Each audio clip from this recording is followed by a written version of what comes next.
बिस्मिल्लाहिर्रहमानिर्रहीम।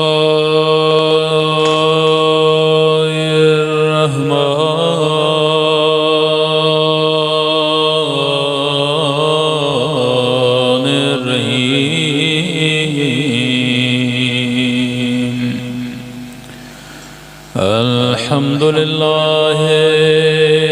रब्बिल आलमीन। अल्हम्दुलिल्लाहि कमा हुवा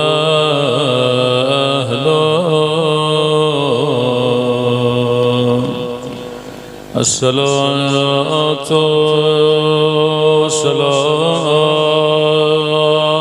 अला सय्यिदिल मुरसलीन व खातमिन नबिय्यीन अबिल क़ासिम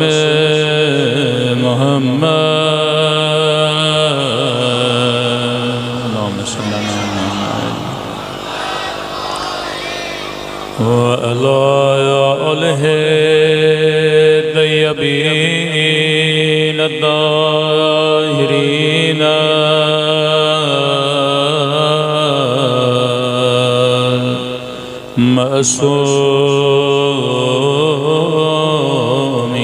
मअसूमीन। संभल के दुआ इमाम ज़मान।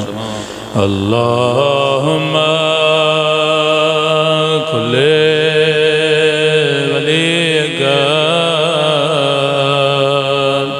हुज्जत इब्ने अल-हसन सलवातका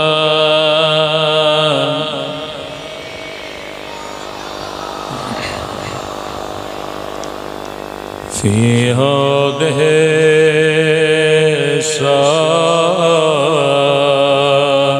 व फ़ी कुल्ली वलिय्यन व हाफ़िज़न व क़ाइदन व नासिरन व दलीलन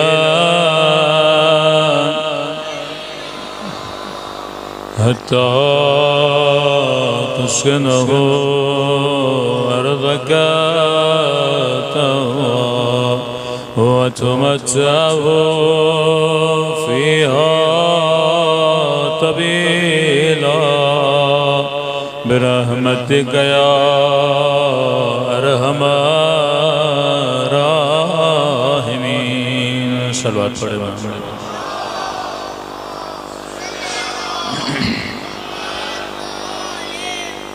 बिस्मिल्लाहिर्रहमानिर्रहीम। रब्बि इश्रह ली सदरी व यस्सिर ली अमरी वहलुल उक़दतम मिन लिसानी यफ़क़हू क़ौली। अम्मा बअद फ़क़द क़ाल सुब्हानहु व तआला फ़ी मुहकम किताबिह बिस्मिल्लाहिर्रहमानिर्रहीम बक़िय्यतुल्लाह ख़ैरुन लकुम इन कुन्तुम मुअमिनीन। सलवात पढ़ें मोहम्मद व आले मोहम्मद।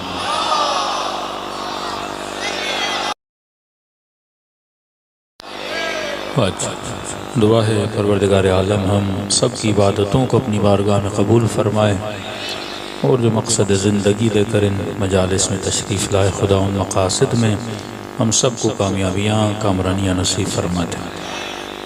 कल भी आपकी खिदमत में अर्ज़ किया कि बक़िय्यतुल्लाह ख़ैरुन लकुम एक वजूद है जिसे खुदा ने आज तक बाकी रखा। फरमा ये वजूद तुम्हारी ज़िंदगी में खैर लाएगा, बरकत लाएगा। फिर हमने अर्ज़ किया कि एक वो ज़िंदगी जो इस वजूद को मानती है, खुदा ये फरमाता है कि उसकी ज़िंदगी में ख़ास असर नज़र आता है और वो असर खैर है। मिसाल के तौर पे जो शिया अली इब्न अबी तालिब है उसकी ज़िंदगी में असर मजलिस होता है। जो शिया नहीं उसका मजलिस से कोई लेना देना भी नहीं। तो इस मकतब के मानने के नतीजे में खुदा ने खैर मजलिस दिया आपको। ये भी खैरात है ना, खुदा हर किसी को नहीं दे रहा। दुनिया से नमा जाती है, फिल्में देखती है, लेकिन हुसैन शियों को फर्श अज़ा पे बिठा के इल्म की खैरात देते हैं।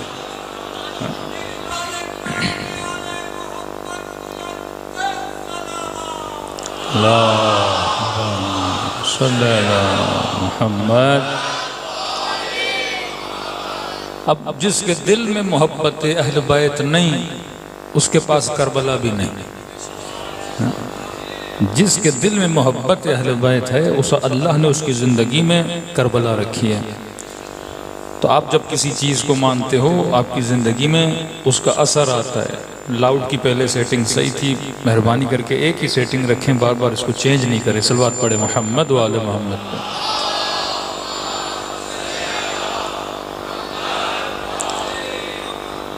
तो आप एक चीज़ को मानते हो, उसका असर आपकी ज़िंदगी में आता है। अगर मैं शिया हूँ तो मेरी ज़िंदगी में खैर मजलिस आएगा। अगर मेरे कल्ब में मोहब्बत मोहम्मद और आले मोहम्मद है तो मेरी ज़िंदगी में खैर ज़ियारत करबला आएगा। वो चाहे सुन्नी हो, वो चाहे बरेलवी हो, अगर इश्क़ अहले बैत है आपको वो करबला में नज़र आएगा। इसी तरह जो 12 का मानने वाला है उसकी ज़िंदगी दूसरों से अलग है। जो 12 को नहीं मानता उसकी ज़िंदगी अलग है। और यही वजह है मानने की। अगर मुस्लिम की ज़िंदगी और गैर मुस्लिम की ज़िंदगी एक जैसी हो तो फिर हम कहेंगे खुदा के मानने का फ़ायदा क्या हुआ। वो काफर अल्लाह को नहीं मानता, ये मुस्लिम अल्लाह को मानता है, तो दोनों की ज़िंदगी अलग अलग होनी चाहिए, रंग अलग होना चाहिए, सोच अलग होनी चाहिए, फ़िक्र अलग होनी चाहिए। असल इंसान इंसान है अपनी फ़िक्र की वजह से। फ़िक्र सही, फ़िक्र गलत, फ़िक्र तागूत, फ़िक्र विलाई, फ़िक्र इमाम हुसैन, फ़िक्र यजीद, फ़िक्र बनु उमैया, फ़िक्र बनु हाशिम, ये पूरी ज़िंदगी जो आपकी चलती है ये किसकी बुनियाद पे चलती है? फ़िक्र की बुनियाद पे।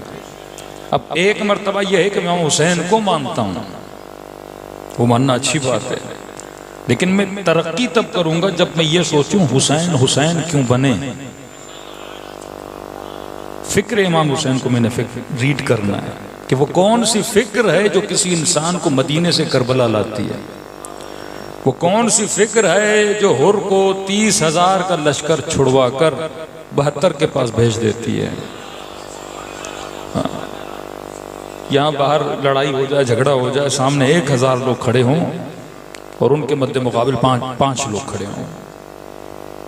तो आप पढ़े लिखे भी हैं, सब कुछ है, तो अपने आप से पूछिए किसका साथ दोगे, जो 1000 हैं या जो 5 हैं। तो हर इंसान को अंदर से आवाज़ आएगी जनाब अगर 5 के पास जाओगे तो मारे जाओगे। तो यहाँ ये आवाज़ आएगी कि भाई इस लड़ाई में पड़ो नहीं, साइडलाइन हो जाओ। लेकिन वहीं पे आप देखें कोई बंदा 5 की तरफ जा रहा है 1000 को छोड़ के, तो दुनियावी अक्ल ये कहेगी ये बेवकूफ़ है, क्योंकि 5 के पास जाने में मौत है, 1000 के पास जाने में कामयाबी है। और आप अपने मुल्क के निज़ाम में भी देखते हैं कि जो तबका साहिब इख्तिदार होता है हर बंदा उसी के पास जाता है। जिसकी हुकूमतें गिर रही होती हैं उसे हर बंदा क्या कर रहा होता है? छोड़ रहा होता है। तभी हर ज़माने में आप देखते हैं कि लोग अहले बैत को छोड़ते थे, कभी बनु अब्बास को चिपकते थे, कभी बनु उमैया को चिपकते थे, क्योंकि वहाँ पे क्या था? इख्तिदार था, वहाँ पे क्या थी? ताकत थी। लेकिन फ़िक्र करबला बड़ी अजीब है कि और 30,000 को छोड़ रहा है, 72 की तरफ जा रहा है। ताकत के अंदर था, पावर के अंदर था, पैसे के अंदर था, हर चीज में डूबा हुआ था। लेकिन वो कौन सी फिक्र थी जिसने और को ये समझाया कि और 30,000 को छोड़ 72 की तरफ जा। ये फिक्र अबा अब्दुल्ला हुसैन है। फिक्र अबा अब्दुल्ला क्या फरमाया? ये न देख कसरत किसके पास है, ये न देख ताकत किसके पास है, ये न देख कुदरत किसके पास है, ये देख हक किसके पास है।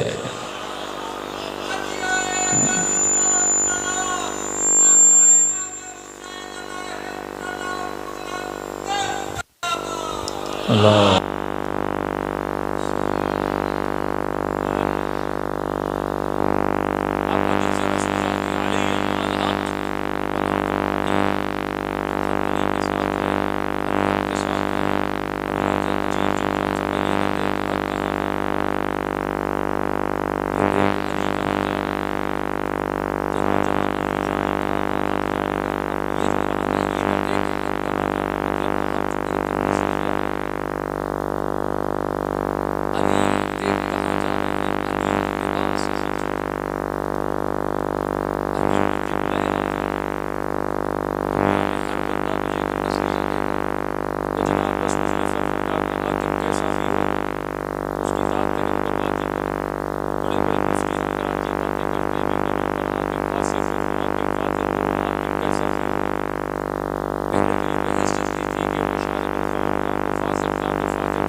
हमारी जिंदगियां हमारे नजरियों को बताती हैं, ना कि हमारे नजरिए हमारी जिंदगी को बताएंगे। पाकिस्तान का मतलब क्या? ला इलाहा, कितना खूबसूरत नारा है, हाँ, लेकिन असल में मतलब क्या है पाकिस्तान का? हाँ, खाओ पियो लूटो मारो, हाँ, लेकिन नारे बड़े अच्छे हैं। हाँ, हर बिल्डिंग पे लिखा होता है नज़्म, इत्तेहाद, ईमान। हाँ, ये पाकिस्तान का मतलब है, नज़्म, इत्तेहाद, ईमान। तीनों नहीं है, न ईमान है, न नज़्म है, न इत्तेहाद है। हाँ, कौमी असेंबली ऊपर देखेंगे 99 अल्लाह के नाम, 99 नाम इसलिए लिखे ताकि जो वहाँ पे खड़ा हो जब बोले तो उसको खौफ खुदा हो। हाँ, कि भाई मैं, अब एक बंदा मस्जिद में बैठ के, एक मौलाना आया मिंबर हुसैन पे मस्जिद में और सर पे इतना बड़ा अमामा रख के आपसे झूठ बोले, तो ये अमामा पहनाए इसीलिए जाता है कि बंदा झूठ न बोले। मिंबर मस्जिद में इमाम बारगाह में लगाया इसीलिए जाता है ताकि हुसैन का खौफ खाए।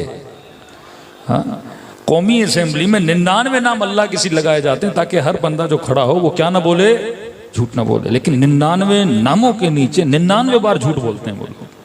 हाँ, हल्फ उठाते हैं कि भाई हम इस कौम से सच्चे रहेंगे, इस कानून से वफा करेंगे, दिल में बोलते हैं जितना तोड़ सकते हैं कानून को तोड़ेंगे, जितने झूठे वादे बोल सकते हैं हम बोलेंगे। तो नजरिए का होना और है, उस नजरिए पे अमल करना और है। ईमान नाम ही अमल का है। कुरान में कहीं पर भी आयत नहीं है जहां जहां आयत या अय्युहल्लज़ीना आमनू व अमिलुस सालिहात, एक आयत नहीं है आमिनू हो और अमिलू न हो। जिस तरह जहां जहां अकीमुस सलात है फौरन वातुज़ ज़कात है। ये नहीं कि अल्लाह हुक्म दे के नमाज को कायम करो उसके बाद ये हुक्म ना हो कि खैरात दो, ये हुक्म ना हो कि ज़कात दो। ये दोनों चीजें लाजिम व मलजूम है। पर अगर साहिब ईमान हो तो ईमान का पता अमल से चलता है। ये नहीं कि दीवार पे लिखा हो कि सफाई निस्फ ईमान है और उसी दीवार के नीचे कचरा पड़ा हो। ये कचरा कौमों का आलम है कि नजरिया और है अमल और है। हुसैनियत का मतलब जो नजरिया रखा है साथ में अमल भी होना चाहिए। और कुछ हमें हुसैनियत ने दिया हो या न दिया हो, हुसैनियत ने हमारी नस्लों को बहादुर रहबर जरूर दिए हैं। हाँ।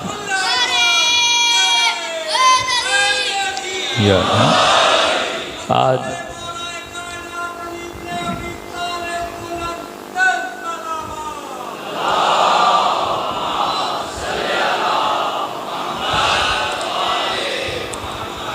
देखो, आपका अकीदा आपके वजूद में असर पैदा करता है। हमें कुछ मिला या न मिला, लेकिन आज शिया सीना चौड़ा करके चलता है कि हम हैं जो वक्त के यजीदों की आंखों में आंखें डाल के बात करते हैं। हम वो हैं जिनकी माओं ने बहादुर बेटे पैदा किए हैं। हम वो हैं जो दुश्मन इस्लाम पे अटैक करने की, धमकी देने की हिम्मत भी रखते हैं। कि किसने आपको दिया ये इज्जत, किसने दी? अकीदा हुसैन इब्न अली ने। अकीदा क्या था? हैहातु मिन ज़िल्ला, कि जिल्लत की जिंदगी से इज्जत की मौत बेहतर है। दुनिया की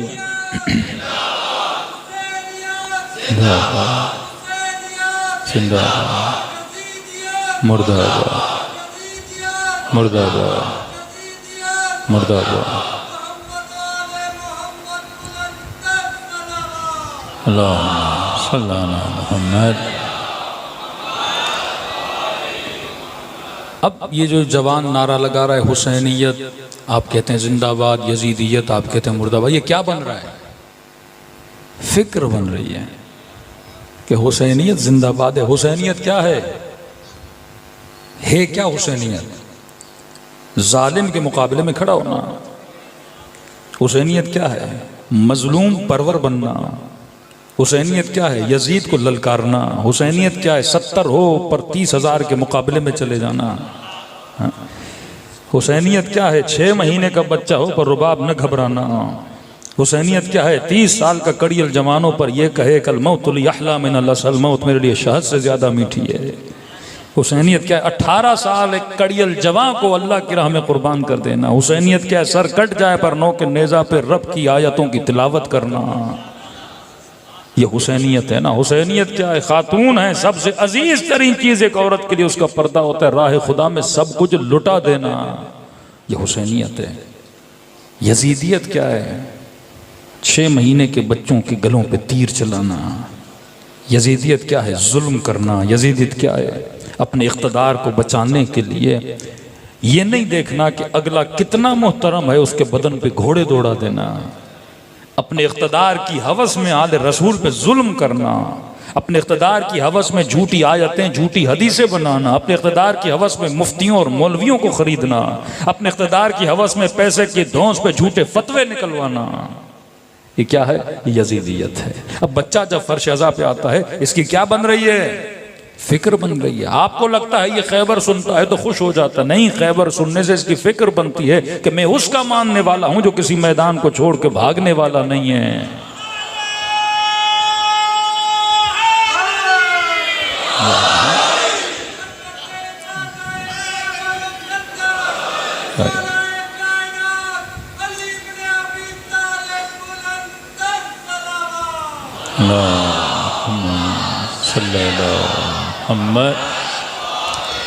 कभी सोचा करो कि दुनिया में दिन ब दिन तशय्यो की तादाद में इजाफा क्यों हो रहा है? किसी मकतब का रेशो इतना ज्यादा नहीं जितना मकतब अहले बैत का है। मोहल्ले में जाओगे, पहले 500 लोग थे, अगले साल 700, फिर 800। परेशान है लोग। इस साल पाकिस्तान में जो शियों ने मशी की है वो परेशान है कि ये निकलते कहाँ से, आते कहाँ से हैं। कौन सी जादू की छड़ी है शियों के पास? वल्ला हमारे पास कोई जादू की छड़ी नहीं है। एक ही छड़ी है, उसको बोलते हैं फितरत की छड़ी। ये फितरत की आवाज है। मकतब तशय्यो फितरत की आवाज है।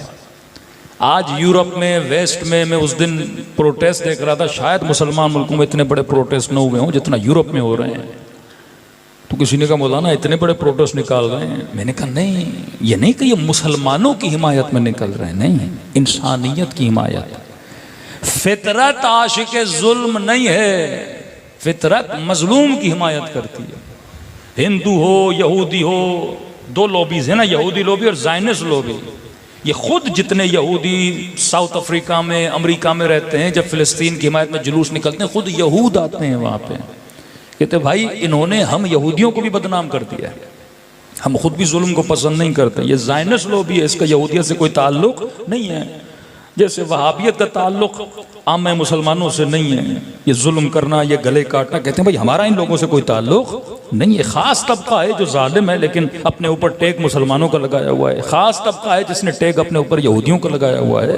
तो ये जितने लोग निकलते हैं, ये किसकी आवाज़ है? फितरत की आवाज़ है। लोग इस मकतब में क्यों आते हैं? क्योंकि ये मकतब फितरत को बुलंद करता है, और जहाँ फितरत पाई जाती है इंसान वहाँ पे दौड़ता हुआ आता है। करबला इतने मिलियन लोग क्यों जा रहे हैं? क्योंकि हुसैन फितरत का नाम है। वहाँ इंसान की फितरत जाग जाती है। फितरत कैसे? जैसे हर इंसान को सखावत पसंद है इस मजमे में कोई ऐसा आदमी जो कहे मैं आशिक हूं कंजूस का। अब ये हैं अली, यहां सिफात रखो। अगर इस तरह से आप मुसलमानों को समझाओ कि हर बंदा मकतब अहले बैत में आ जाएगा। 2 तरीके हैं लोगों को मकतब में लाने के। एक तो यह है कि उनके बड़ों को गालियां दो, तो 4 गालियां आपको भी पड़ेंगी, कोई बंदा इस मकतब में नहीं आएगा। दूसरा तरीका यह है कि आप उसे सिर्फ अली बताओ बताओ बताओ। वो जब अली बताओगे, जब यहां पहुंचेगा ना, तो जो यहां है वो उसको नजर ही नहीं आएंगे। भाई आप किसी को इतना बड़ा बल्ब दे दो, वो छोटे बल्बों को वैसे ही छोड़ देगा ना, कि अगर मेरे घर में इसके आने से इतनी रोशनी आ गई है, मुझे छोटे फ्यूज बल्ब की जरूरत है ही नहीं। आप सिफात बताओ। अब आप आशिक अली क्यों हो? यहां रखो कैरेक्टर जिसका नाम है अली इब्न अबी तालिब। ये तवल्ला और तबरा का कॉन्सेप्ट है, ये अली इब्न अबी तालिब। अब यहां सिफात रखो, सखी, कंजूस, बहादुर, बुज़दिल, डट के लड़ने वाला, मैदान को छोड़ के भागने वाला, हाँ, बिस्तर पे सुकून से सोने वाला, कहीं पे बैठ के रोने वाला, हाँ, सिफात रखते जाओ। अब यहां इमाम अली को रखो, यहां नाम नहीं रखो, सिर्फ सिफत रखो। अब बोलो सखी पसंद है या कंजूस? कहेगा सखी, तो बोलो ये अली है। सिफत रखो, बोलो बुज़दिल पसंद है बहादुर, कहेगा बहादुर, बोलो ये अली है। हाँ, बोलो साबिर पसंद है या अदम में सब्र करने वाला, कहेगा सब्र करने वाला, बोलो ये हुसैन है। बोलो आबिद पसंद है या कोई जलील पसंद है, तो हर बंदा कहेगा आबिद से मुझे प्यार है, बोलो ये ज़ैनुल आबिदीन है। मतलब यहाँ ये इश्क करेगा सिफत से, उसे वो सिफत अली में दिखाओ कि भाई मेरा बच्चा अगर आशिक अली है तो सिफत की वजह से, तअस्सुब की बुनियाद पे नहीं कि मेरे बड़ों ने कहा मानो तो मैंने मान लिया, क्योंकि उसके अंदर सिफत ऐसी थी। अब ये सखावत की सिफत हिंदू में भी आए तो मैं पसंद करूंगा, अब ये सखावत की सिफत मेरे अपने में भी हो तो मैं पसंद करूंगा, अब ये सखावत की सिफत किसी बाहर वाले बंदे में भी हो तो पसंद करूंगा। तो मैं दरअसल आशिक सखावत हूं। अब मुझे सिखाया किसने कि सखी के आशिक बनो का? यह हर बंदे के अंदर बिल्टन फितरत है कि अल्लाह की बनाई हुई फितरत है कि बंदा कभी कंजूसों का आशिक नहीं बनता, सखियों का आशिक बनता है।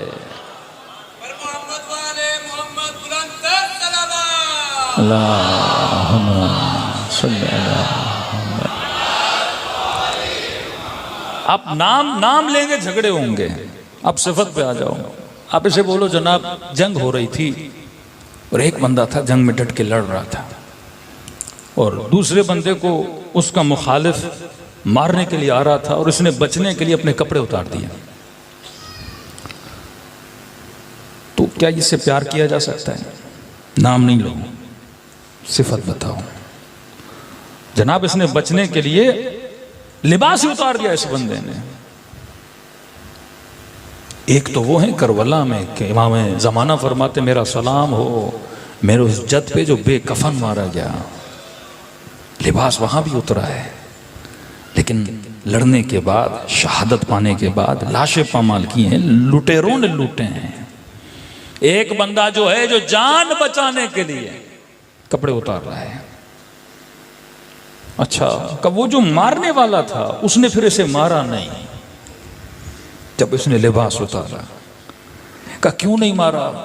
कहा क्योंकि उसका दावा था कि उसकी आंखों ने कभी हराम देखा नहीं। जब बेलिबास हो गया तो बदन नंगा है, आंख नंगे बदन को देखेगी तो हराम है। अब बता तू उन आंखों से इश्क करेगा या जिसने लिबास उतारा उससे इश्क करेगा? हाँ, ये नाम नहीं लो, सिफत बताओ इसे। खुदा की कसम किसी भी मुसलमान का बच्चा होगा कहेगा नहीं, मैदान जंग में ऐसे बुज़दिलों का मैं आशिक नहीं बन सकता कि जान बचाने के लिए लिबास उतार दे। मैं तो आशिक उसका बनूंगा जिसने ईमान बचाने के लिए इसे मारा नहीं, इसे छोड़ दिया। अब पूछे कि किसने किया था? अब वो तारीख जाके आप खुद पढ़ लो, फिर देखो तुम्हारे मुफ्ती तुम्हें किसका आशिक बनाते हैं और फर्श अज़ा तुझे किसका आशिक बनाता है।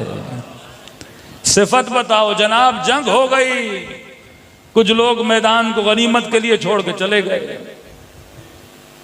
क्या ये अच्छी सिफत है? कहेगा नहीं।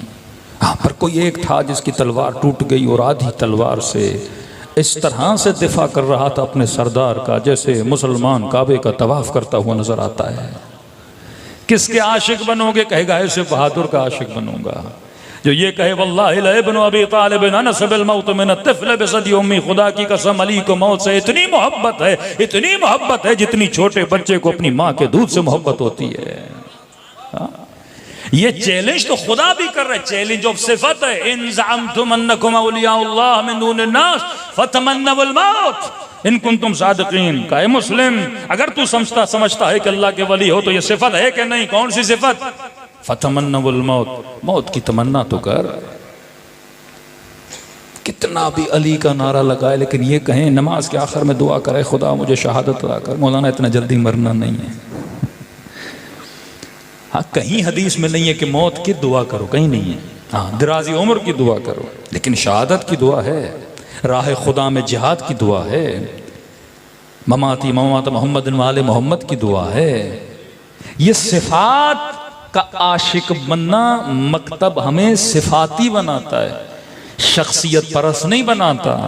अगर मेरा बच्चा आशिक अमीरुल मोमिनीन है तो अली की सिफात की वजह से, ये नहीं कि कैरेक्टर कैसा भी हो मैं मानने के लिए तैयार हो जाऊं, ये नहीं कि कातिल भी हो मैं सलवातें भेजूं। ये मकतब ने फिक्र बनाई कि मारने वाला और मरने वाला दोनों जन्नती नहीं होते, कि एक फिक्र मुस्लिम बना दे कि मारने वाला भी रजी अल्लाह, मरने वाला भी रज़ी अल्लाह, ये फ़िक्र बातिल है। तो फ़र्श अज़ा आपके अंदर ईमान को जगाता है, और ईमान का मतलब यह है कि तुम्हारे अंदर वो सिफ़ात नज़र आनी चाहिए। अगर मैं अमीरुल मोमिनीन का मानने वाला हूँ तो मेरे अंदर बुज़दिली नहीं होनी चाहिए, बहादुरी होनी चाहिए। जिसके पास पानी है वो कभी प्यासा नहीं होता। जनाब एक तरफ बोले मेरे पास पानी की बोतल भी है लेकिन मुझे प्यास बड़ी लगी है, तो दुनिया बोले कि झूठ बोल रहे हो, पानी है तो प्यास नहीं होनी चाहिए। दौलत है तो खैरात भी साथ में होनी चाहिए। अगर अली के मानने वाले हो तो इंसान को बहादुर भी होना चाहिए, सखी भी होना चाहिए, करीम भी होना चाहिए। अगर मोमिन हो तो तुम्हारी जिंदगी में कामयाबी भी झलकती हुई नजर आनी चाहिए। सलवात पढ़े मोहम्मद व आले मोहम्मद पर।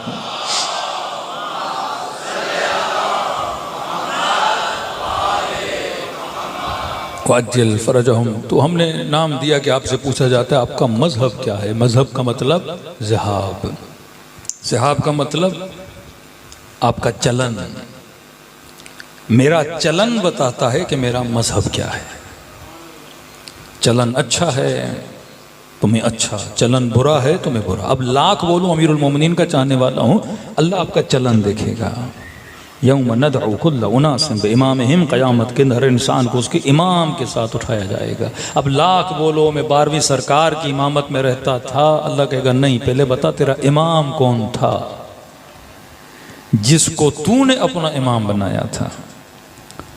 तो अहले बैत के पीछे आप तभी चल सकते हो जब दो चीज़ों की पाकीज़गी हो। एक है मन की पाकीज़गी, एक है तन की पाकीज़गी। और शिया जवान को ये चीज़ याद रखनी चाहिए, दोनों चीज़ें आपकी मजबूत होनी चाहिए। मन भी मजबूत हो, तन भी मजबूत हो। अमीरुल मोमिनीन फातिह खैबर, तन मजबूत है। मरहबो अंतर को बिछाड़ा, तन मजबूत है। मन भी मजबूत है अमीरुल मोमिनीन का, कि किसी के सीने पे सवार हुए और चेहरे पे लाब दहन फेंक दिया, मन मजबूत था। अली ने गुस्सा नहीं किया, उठे, चहल कदमी की, फिर उसके सीने पे बैठे, फिर सर कलम किया। किसी ने कहा कि अमीरुल मोमिनीन अगर इस तरह हमारे साथ करता तो हम और ज्यादा उसका सर उसी वक्त काट देते। मौला ने फरमाया यही तो फर्क है तुम में और अली में। फरमाया मैंने आज तक अपने दुश्मन को नहीं मारा, हमेशा खुदा के दुश्मन को मारा है। पहले अल्लाह की दुश्मनी में उससे लड़ रहा था, लेकिन जब चेहरे पे लाब दहन फेंका तो मेरा जाती गुस्सा शामिल हो गया, क्योंकि मेरी तौहीन की थी। अब अगर तलवार चलती तो अली की जाती दुश्मनी शामिल होती। कि मैं पहले खड़ा हुआ, चहल कदमी की, ताकि मेरा गुस्सा बैठे। फिर गज़ब इलाही के नतीजे में उसका मैंने सर कलम किया। तभी हदीस रसूल आई के ज़रबत अलीयन यौमल खंदक़ अफ़ज़ल मिन इबादत सकलैन। अली की एक ज़रबत इबादत सकलैन ज़लज़ल है।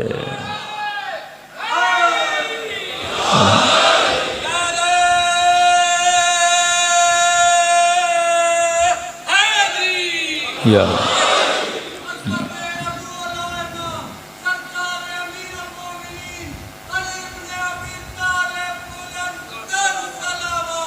अल्लाहुम्मा सल्ली अला मुहम्मद।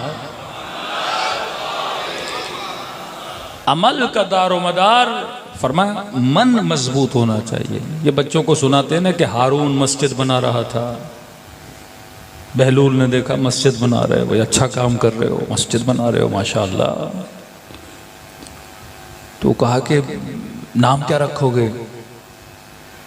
तो हारून ने कहा हारून मस्जिद। हम बनाते हैं ना कभी कभी, अपने अब्बा के नाम पे रख दिया, अम्मा के नाम पे रख दिया है, तो कर हारून मस्जिद। चलो अब्बा के नाम पे रखता, लोग कहते सवाब के लिए किया है, अपना ही नाम बोल दिया इसने। तो बहलूल ने कहा अच्छा एक काम कर, मस्जिद बना रहे हो, हारून नहीं तू पहले से इतने मशहूर हो, मेरा नाम लगा दे, हाँ नाम रख बहलूल मस्जिद। तो हारून ने कहा दुनिया तुझे पागल कहती है, लेकिन हो बड़े तेज, पैसा मैं लगाऊं, खर्च मैं करूं, मस्जिद में बनाऊं, नाम तेरा रखूं। तो बहलूल ने कहा मसला नाम का नहीं, तुझे यही समझा रहा हूं, तू मस्जिद नहीं बना रहा, तू अपना नाम बना रहा है। अमीरुल मोमिनीन की जो ज़रबतें चलती हैं वो अपनी ज़ात के लिए, कभी अहले बैत अपनी ज़ात के लिए एक मौजज़ा नहीं किया उन्होंने, हमेशा मौजज़ा भी किया तो हिदायत के लिए, जो कुछ किया मकतब के लिए, बाज़ लोग कहते हैं घर पे हमला हो गया, अली ने उस तरह से तलवार उठाई, पर उस तरह से तलवार क्यों नहीं उठाई? क्योंकि अपनी ज़ात के लिए कभी अहले बैत लड़े नहीं है। जहाँ दीन का फ़ायदा था, मकतब का फ़ायदा था, औलादे भी कुर्बान की, तलवारें भी चलाईं। जहाँ लाजिम था सब्र किया, जहाँ लाजिम था वहाँ पे अहले बैत ने क्या की है?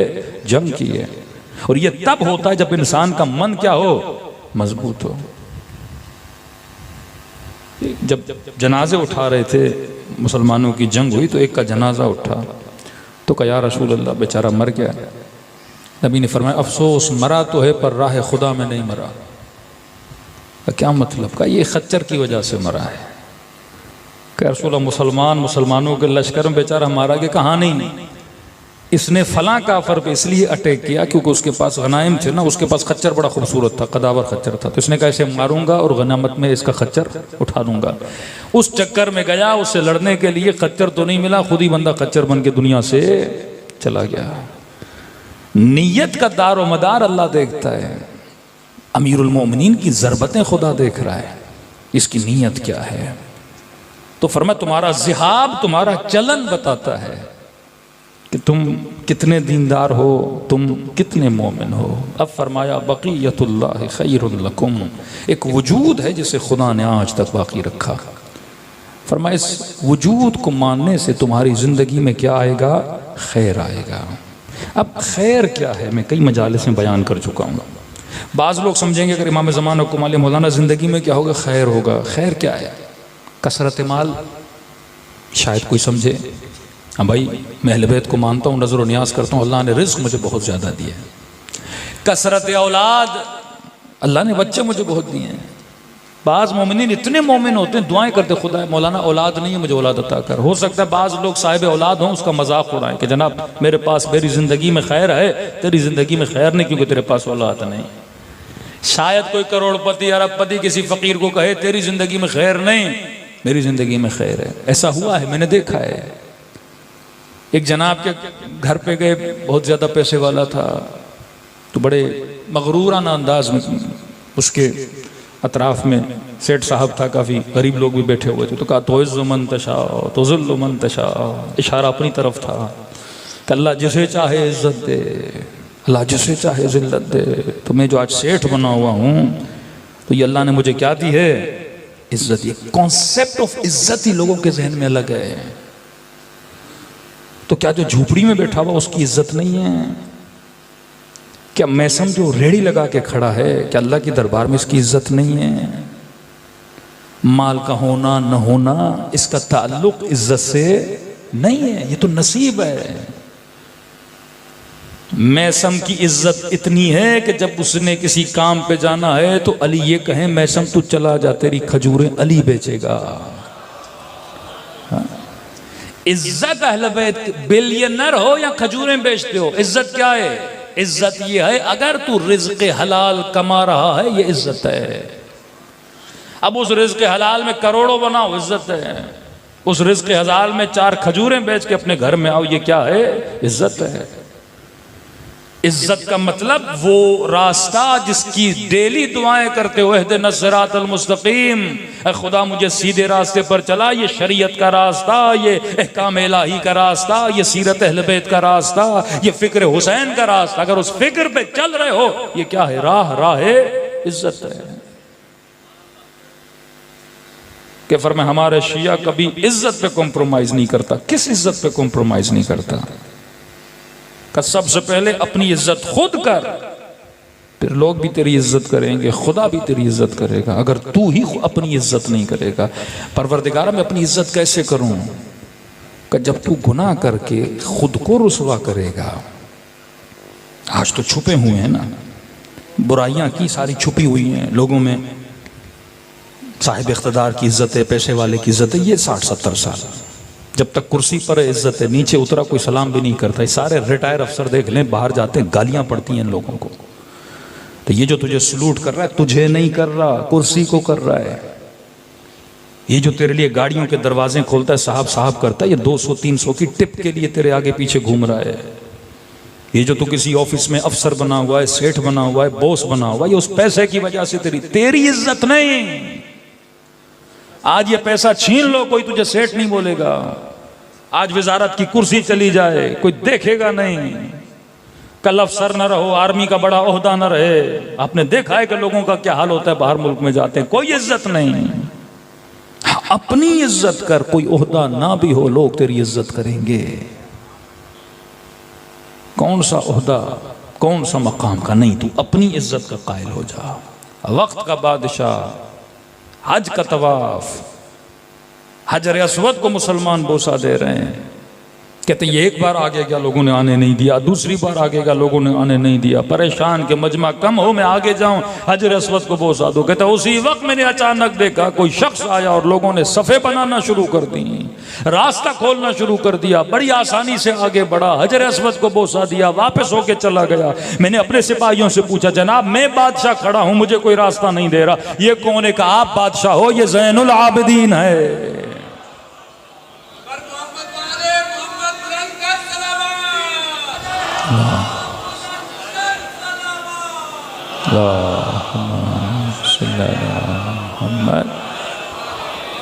अपनी सेल्फ रिस्पेक्ट, अपनी इज्जत करना सीख।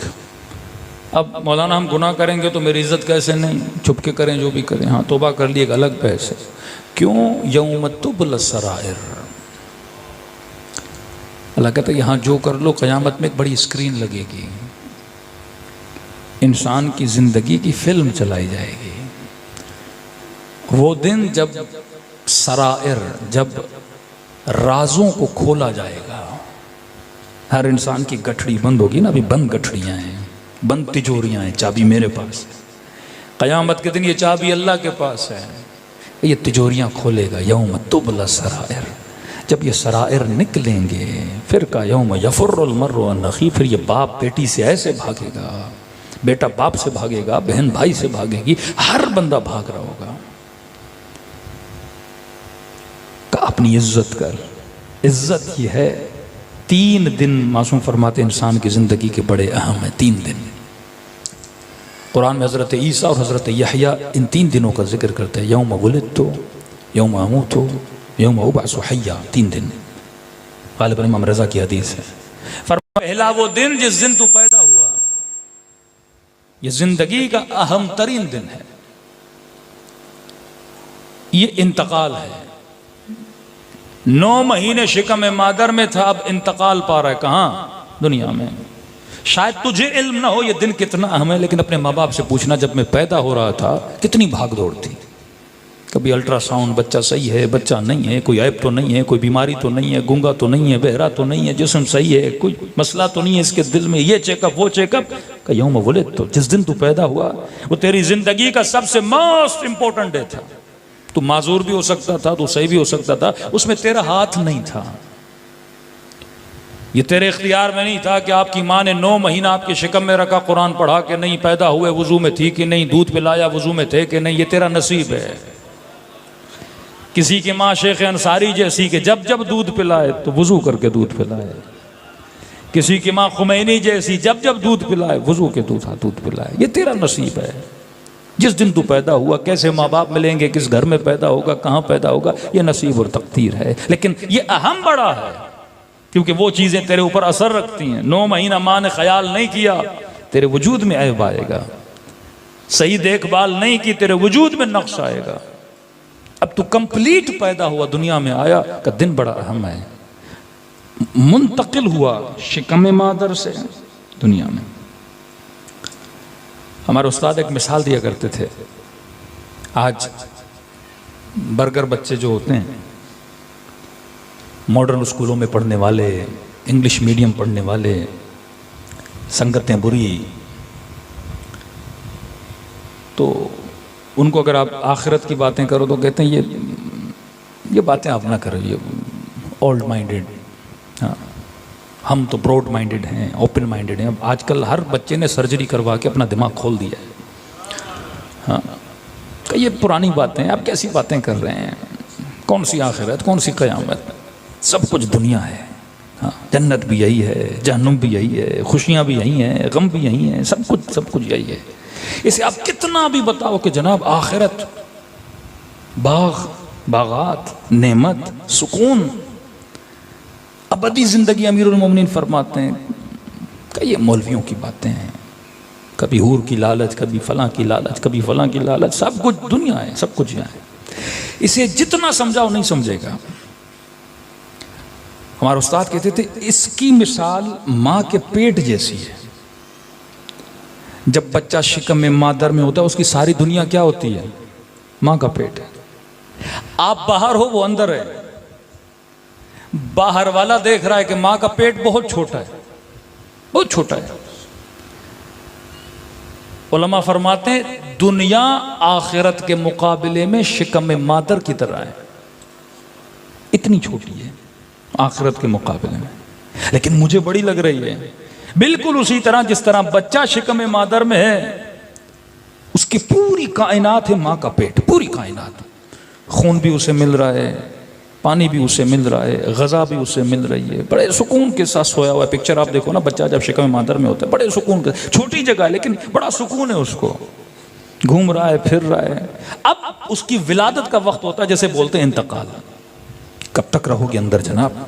छोटे थे, बड़े हुए, जब कंप्लीट हो गए ना, अब टाइम है ट्रांसफर होने का।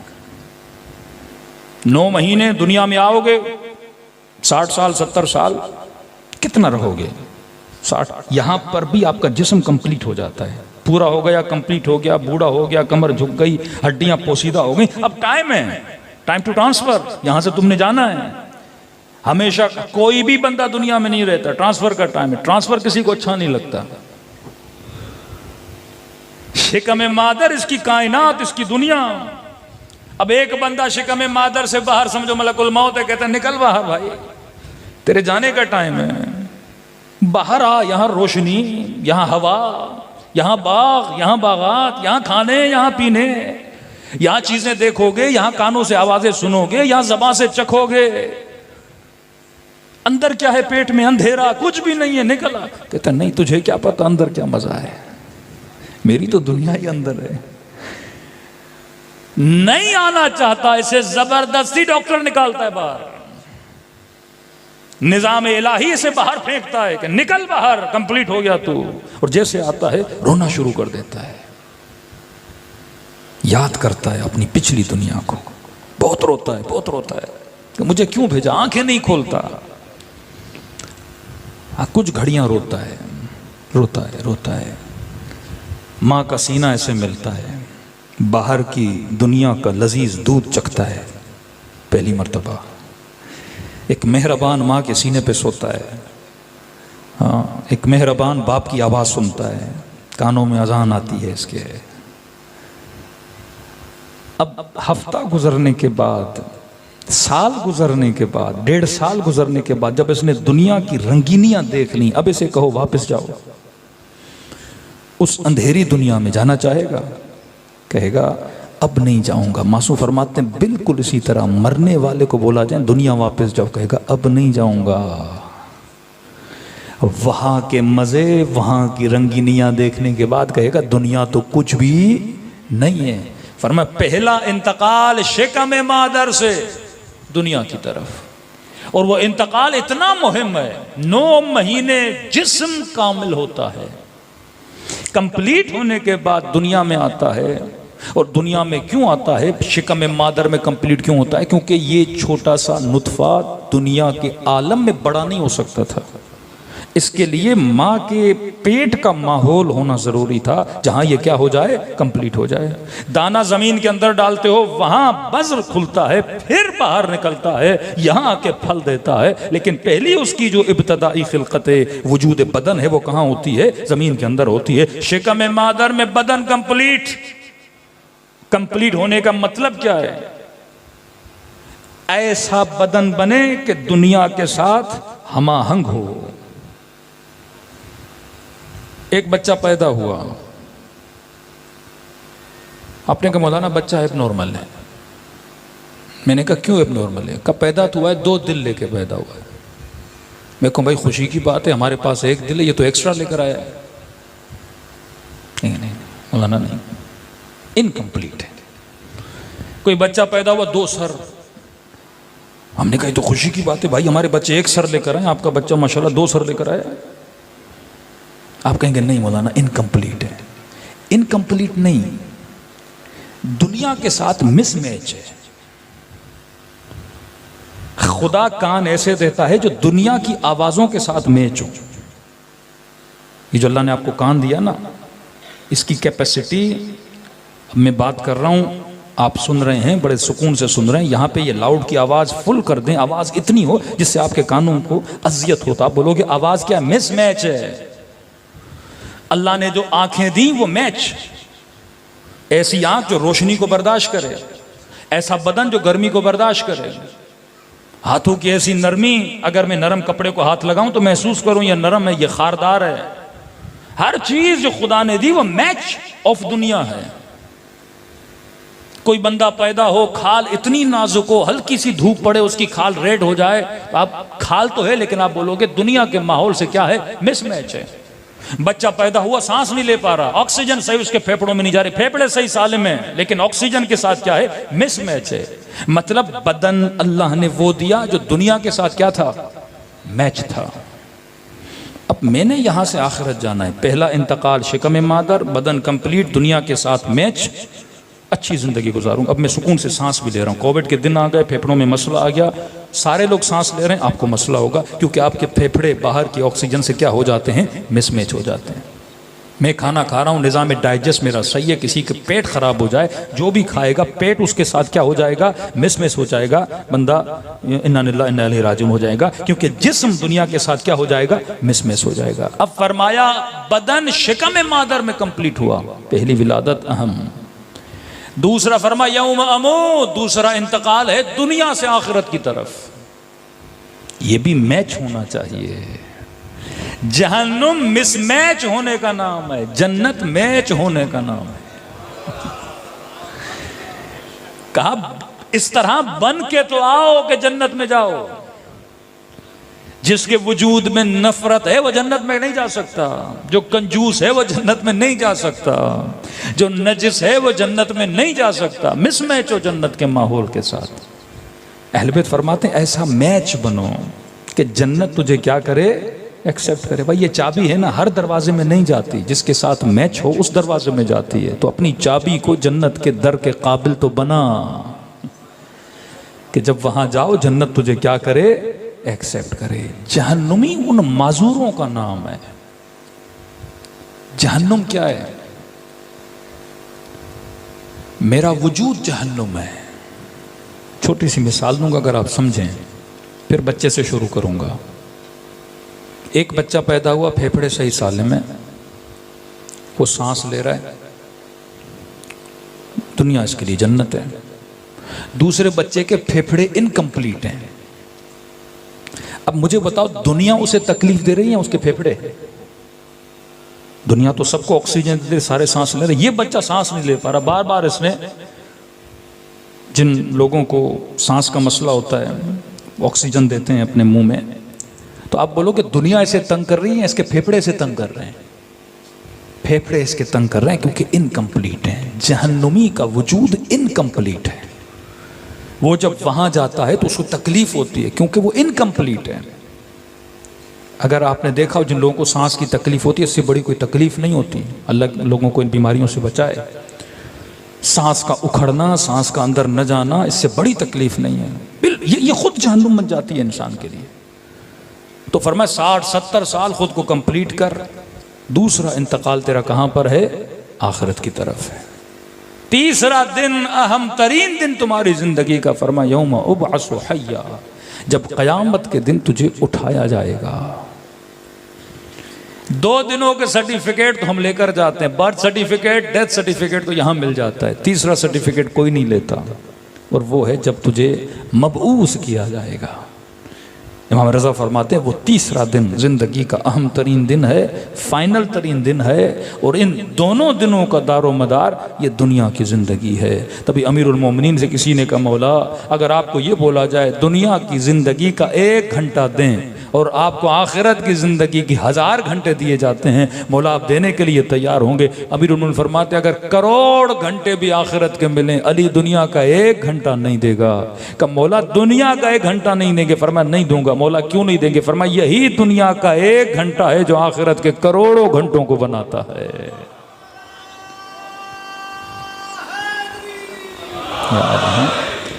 तो फरमाया खुदा तुम्हारी ज़िंदगी में खैर अता करेगा अगर इस वजूद मुबारक इमाम ज़माना को माना। ये वो खैर है जो आखिरत को वसी कर देता है। अब एक जुमला रब्ते मुसीबत, वक्त बहुत हो गया। खैर से मतलब जो कॉन्सेप्ट आपके दिलों में है वो नहीं है। खैर से मतलब है बरकत। किसी के पास 10 बेटे हों पर बेबरकत हों, फायदा नहीं। कसरत औलाद बरकत नहीं, कसरत माल बरकत नहीं।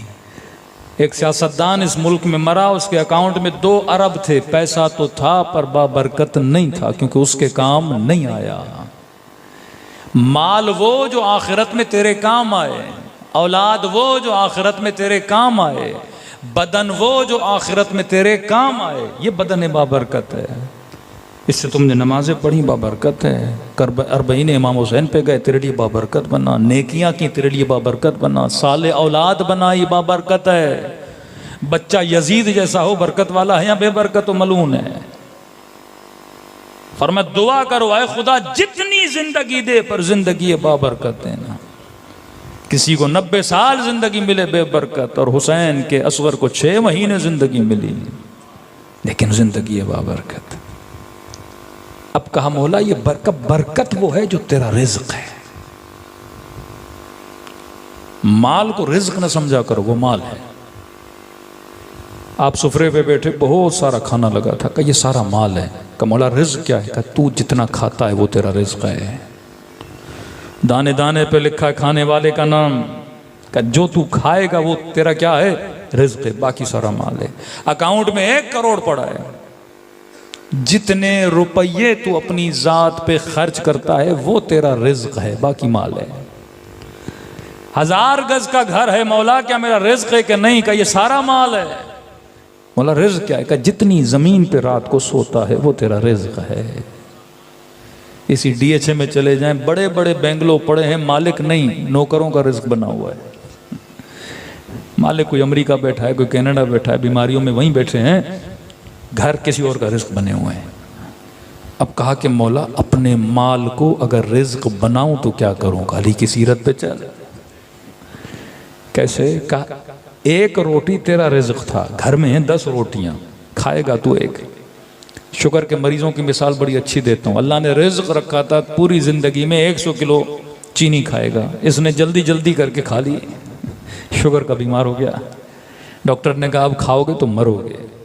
अब चीनी पड़ी है, खा नहीं सकता क्योंकि इसका रिज्क नहीं है, माल है। अब का मौला माल को रिज्क कैसे बनाऊं? फरमाया जो तेरे नसीब में तू खा, जो तेरे नसीब में नहीं उसे दे जिसके पास नहीं।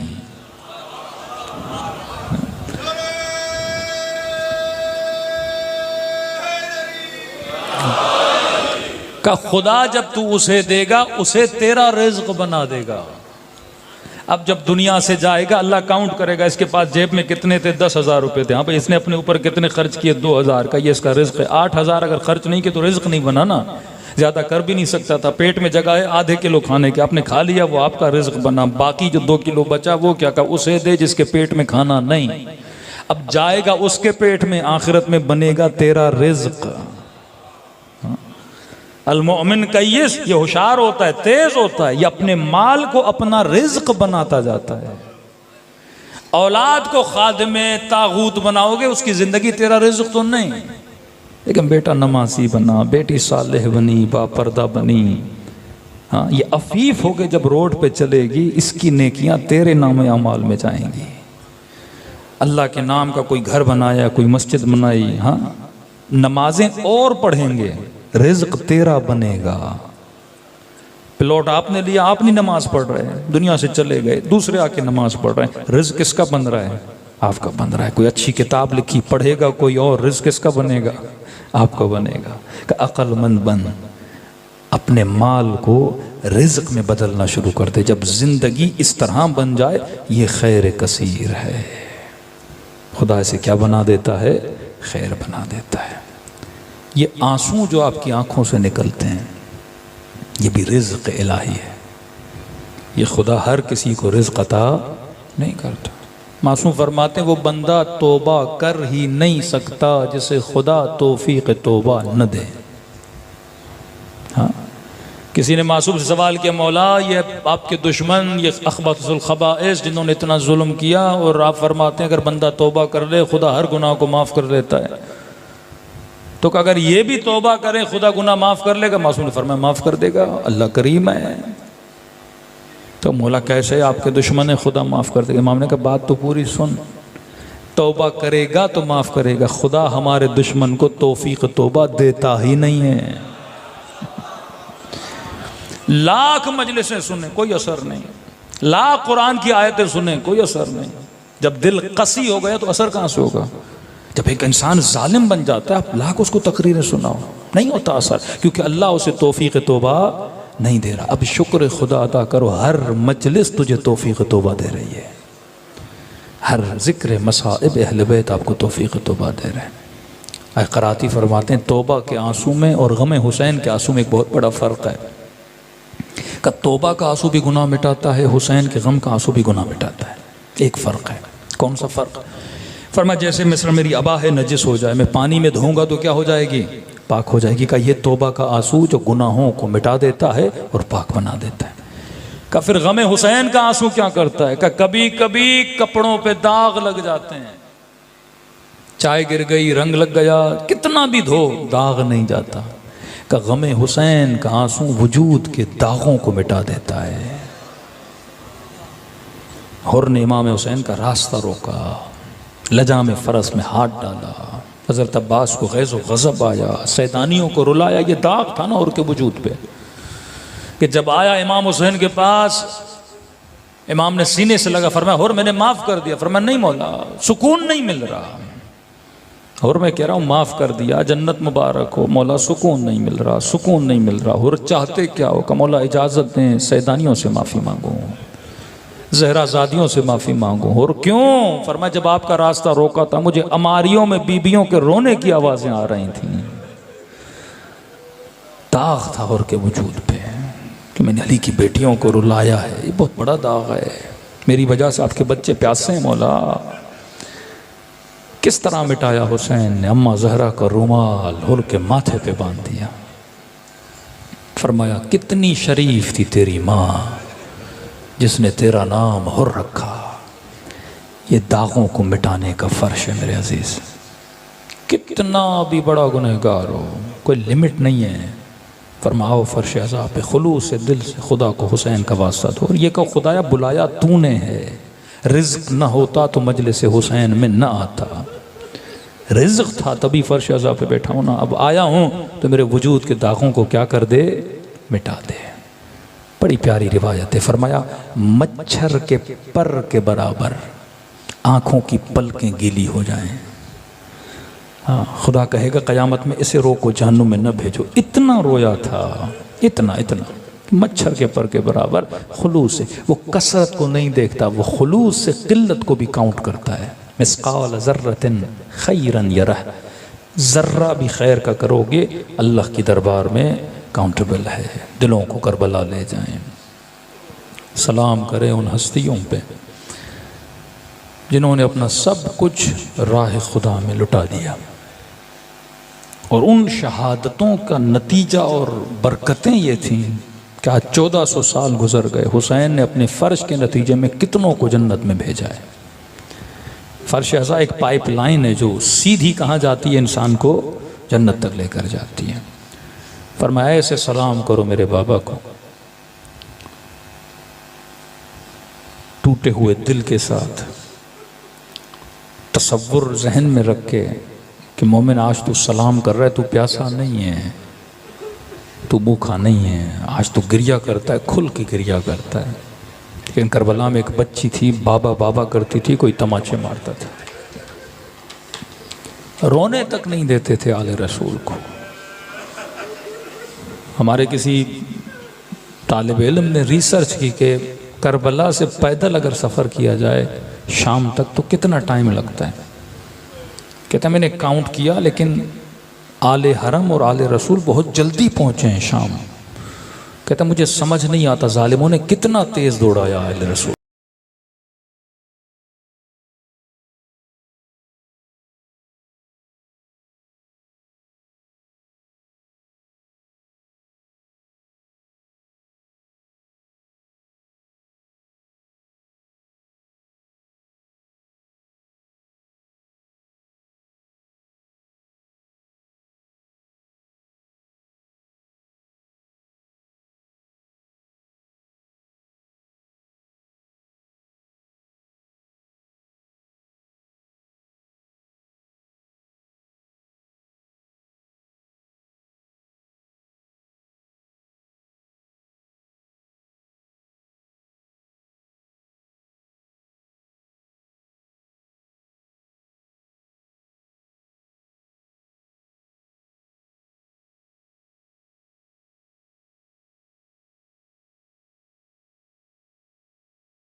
माएँ बहनें बच्चियाँ, कि मौला फरमाते कितने बच्चे इस रास्ते में ऊँटों से गिरते थे।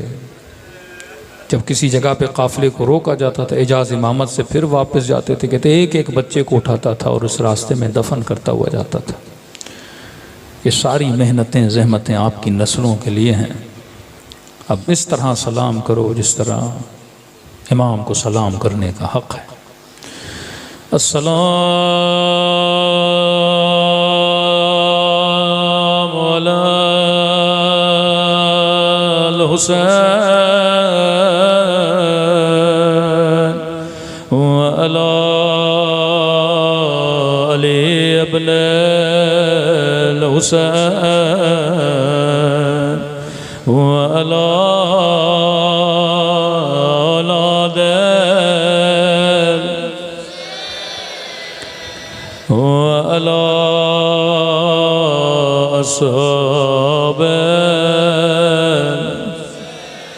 सब मिलके अस्सलाम अला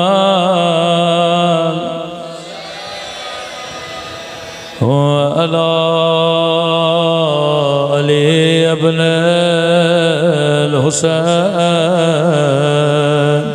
व अला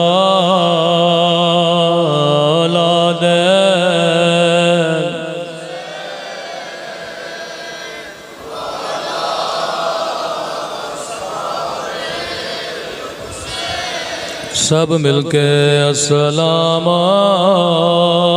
अला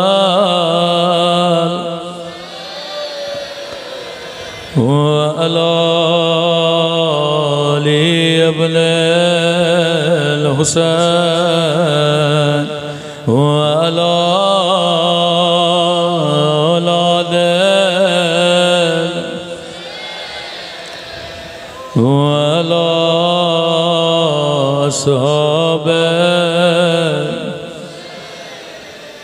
मेरा सलाम हो ज़ैनब की लुटी हुई चादर पे।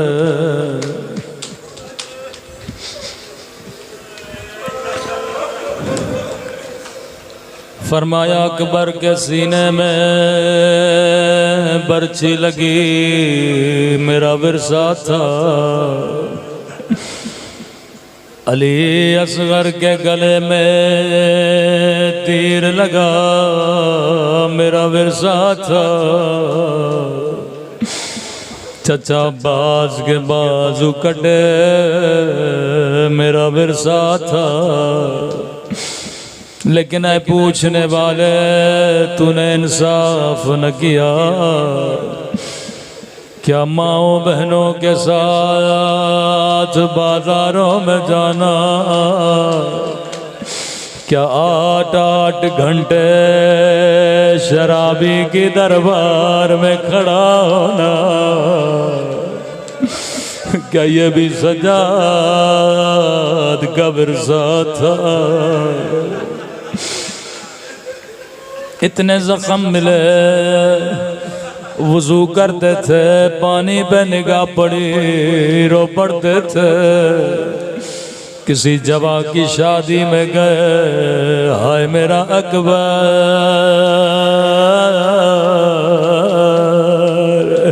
रो पड़ते थे। कोई मोमिन अपनी बच्ची मौला की खिदमत में लाता था, प्यार करते थे, कहते थे कभी बच्चियों को तमाचे न मारा करो।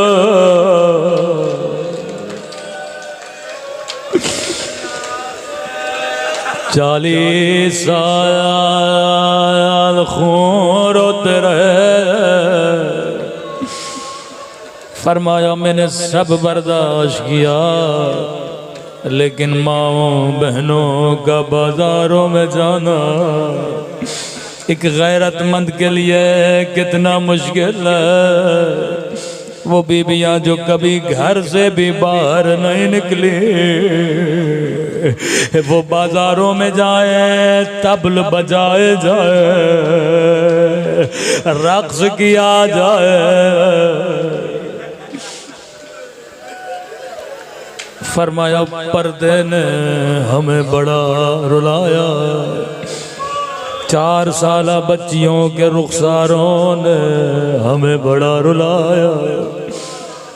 अक्सर बीबी ज़ैनब एक जुमला कहा करती थी, फरमाती थी ज़ैनब को दुख इस बात का नहीं कि ज़ैनब को गैरों ने नहीं पहचाना, ज़ैनब को दुख इस बात का था कि ज़ैनब को अपनों ने नहीं पहचाना।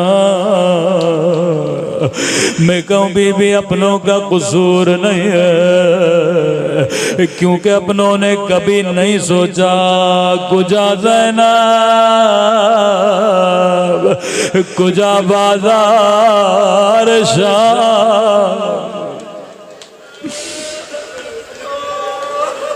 सुनेंगे ऐसा जुमला बीबी ने क्यों कहा, यतीम परवर थे अहल बैत।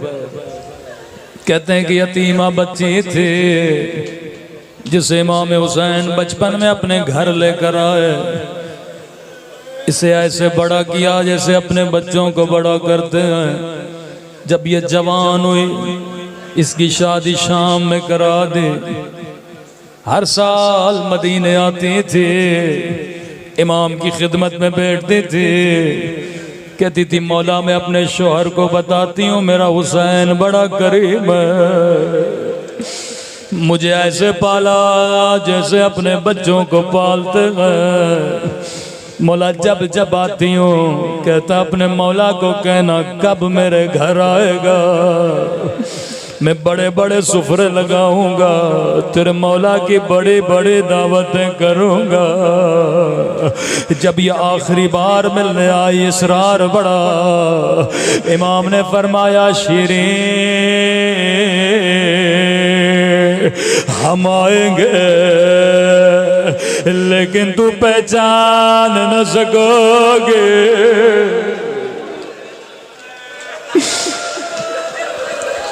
मोमिना अपनी जगह से खड़ी हो गई, कहने लगी मौला उन आँखों को निकाल दो जो अपने मौला को न पहचाने। इमाम ने बड़े प्यार से बिठाया, फरमाया शीरीं तेरा कसूर नहीं होगा, हालात बदल जाएंगे, लेकिन शीरीं हुसैन की एक वसीयत पे अमल करना। मौला जान कुर्बान बताइए कौन सी वसीयत? फरमाया शीरीं कैदी बड़े मजलूम होते हैं, अगर कहीं कैदी नजर आए ख्याल करना, पानी पिलाना, खाना खिलाना।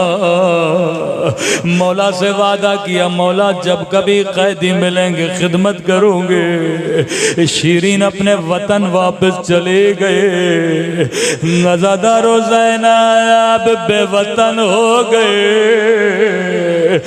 बाजार शाम शीरीं का शोहर बाजार से गुजर रहा था, इसकी निगाह नन्ही सी सकीना पे पड़ गए,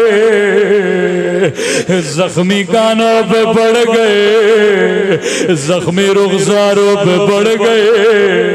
दौड़ा दौड़ा घर गया, कहने लगा शीरीन कहती थी अगर कोई कैदी नजर आए तुझे बताओ।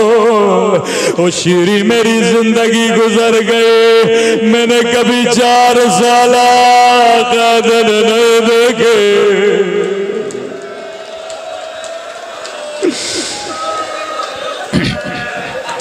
आवाज थोड़ी बढ़ा दें। ओ शीरीं मेरी जिंदगी गुजर गई, मैंने कभी 4 साल कैदन नहीं देखे। बड़े मजलूम कैदी हैं, हाथों में रस्सियां, पाँवों में बेड़ियां। का जल्दी करो मेरे मौला की वसीयत। मोमिन ने दावत दी, कैदियों का काफिला शीरीं के घर में आया। कयामत का मंजर था जिसे ज़ैनब ने हिजाब सिखाया। उसके सर पे तो चादर मौजूद है, लेकिन आया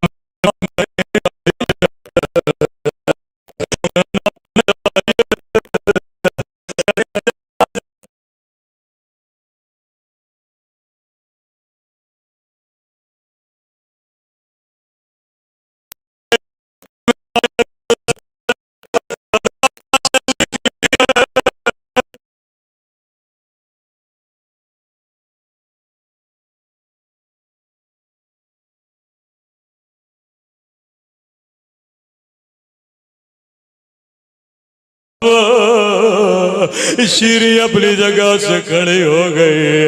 ओ कैदी बीबी चुप हो जा, ये मेरे मौला के बेटे का नाम। अल्लाह अकबर पे मेरे बच्चे कुर्बान कर दे। कैदी बीबियां खामोश हो गई। मोमिना अगर इजाजत नहीं तो मातम नहीं करेंगे। नहीं कैदी बीबियों, तुम्हारा दिल दुखाना नहीं चाहते, लेकिन ये नाम न लो, मेरे मौला के बेटे का नाम है। आए कैदी बीबी, अगर तेरे मकतूल का कोई भाई है, उसका नाम लेके बयान करो। अज़ादारो भाई का नाम आना था। फिर से कोई कैदी बीबी उठी, बड़ा दर्द भरा बयान किया। आए अब्बास के प्यासे भैया, आए अब्बास के गरीबुल वतन भैया। शीरी ने कहा कैदी बीबी चुप हो जा, ये मेरे का नाम है। अल्लाह अब्बास का साया अहले हरम पे सालिम रखे। रावी कहता शीरी अपनी जगह से उठी, कहने लगी कैदी बीबियो, ये तो मदीने वालों के नाम है। अल्लाह मेरे मौला की खैर करे। ऐ कैदी बीबियो, तूने मुझे बड़ा रुलाया, अब मैं तुझे आखिरी मोहलत देती हूँ। अगर तेरे मकदूल की कोई बहन उसका नाम लेके बन करो। जब बहन का नाम आना था, बीबियों में सन्नाटा आ गया, कोई बीबी न उठे।